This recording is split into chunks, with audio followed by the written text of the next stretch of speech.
नाव मलाही माहिती आहे। हे व्यक्ती जे पारधरून आले होते ते कोणाच्या शिफारशीने आले याचं उत्तर एसपीने द्यायला हवं। जेव्हा ड्रग्ज गायब झाले तर ते पारनेर तालुक्यामध्ये कोणाच्या घरी ठेवले गेले होते पण ते पोलिसांनी जाहीर केलं पाहिजे। मी आठवडाभराचा वेळ देतो, अन्यथा पत्रकार परिषद घेऊन नावनिशी मी हा सगळा खुलासा करणार। मी असं म्हणणार नाही एसपी आपलं काम करत आहे, पण एसपींनी समाजापुढे एवढं मोठ्या 20 कोटीच्या ड्रग्जचा रॅकेट जेव्हा श्रीरामपूरमध्ये हे सगळे ड्रग्ज जप्त झाले तर या कॉन्स्टेबलनी त्या ठिकाणी 10 किलोचा रवा ठेवून 10 किलोचे ड्रग्ज बाहेर काढले। असे तर हुशार लोक आहेत आपले। मला आश्चर्य वाटतं की प्रत्येक गोष्ट ही पारनेर तालुक्याशी का जोडली जाते। जो कर्मचारी अटकेत झालेला आहे तो यापूर्वी कोणत्या पोलीस स्टेशनला कार्यरत होता याची माहिती पहिली घेतली पाहिजे। तो व्यक्ती पारनेर पोलीस स्टेशनला कार्यरत होता। पारनेर पोलीस स्टेशनला कार्यरत असताना तिथं तो गुटख्या आणि इतर व्यवसायामध्ये त्याच्यावर आरोप निष्पन्न झाले होते आणि त्यावर कारवाई झाली होती।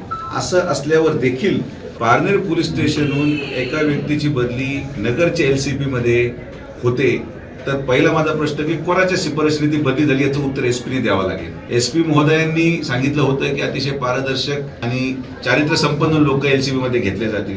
हे व्यक्ती जे पारधरून आले होते हे कोणाच्या शिफारशीने आले याचं उत्तर एसपीने द्यायला हवं। जेव्हा ड्रग्ज गायब झाले तर ते पारनेर तालुक्यामध्ये कोणाच्या घरी ठेवले गेले होते त्या घराच्या लोकांचे नाव जाहीर झाले पाहिजेत।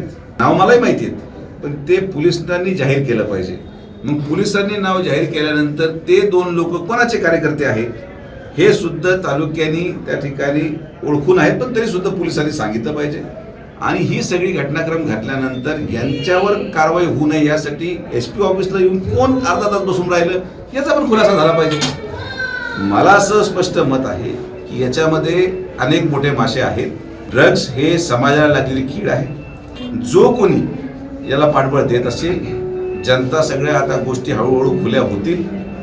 मी आठवडाभराचा वेळ देतो अहिल्यानगर पोलीस विभागाला की त्यांनी हे सगळे नावं जाहीर करावेत, अन्यथा पत्रकार परिषद घेऊन नावनिशी मी हा सगळा खुलासा करणार की कोण कोणाच्या घरी माल ठेवला होता आणि ते कोणाचे कार्यकर्ते होते। हे सगळं दिवस ढवळ्या घडलेला पराक्रम आहे आणि हे कोणाच्या शिफारशीने आली याचं सुद्धा उत्तर एसपीने द्यावं आमची मागणी आहे।